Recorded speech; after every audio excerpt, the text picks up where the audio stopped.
Nakagawa na ako ng Queen Yasmin font. What's up guys? Welcome to Smart Tutorial Sub. And for today's tutorial, ituturuan kayo kung paano gawin ang Queen Yasmin font sa Canva this 2025. May easy at paid way. Pero bago tayo magsimula ay huwag kalimutang pindutin ang like, share, and subscribe.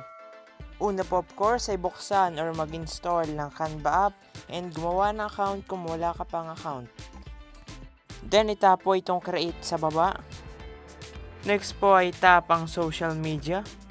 And piliin po natin yung size na pang Facebook post or pang Instagram post. So ako po ang tinap ko ay Instagram post. Dahil dito kakasya ang gagawin ko.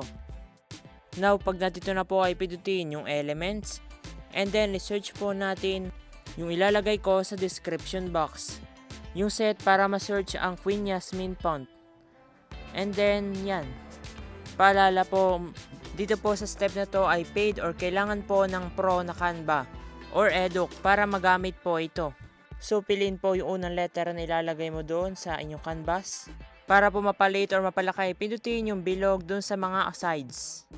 And para ma-adjust po ito ay pindutin ito or gamitin mo po yung button na ito.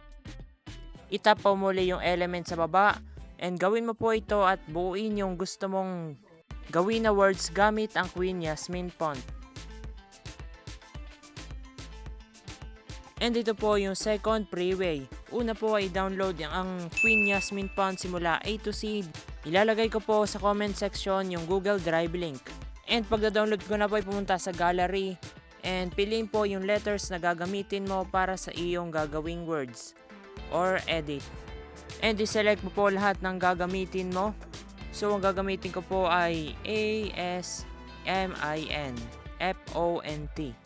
Kapag na-select mo na po lahat ng letters ay pindutin po yung add to page.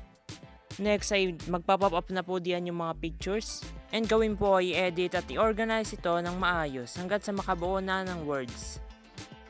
And yan, ito po yung final output. And pagtapos ka na pong i-edit ay pindutin po yung download sa taas. And mag-wait po na ilang seconds na mag-save as image. At ganito lang po gawin yung Queen Yasmin font. Thank you for watching at kung natulong ko makagawa ka ng Queen Yasmin font sa Canva, tulungan mo naman ako. Pindutin mo ang like, share, subscribe at panoorin ang next tutorial. Thank you!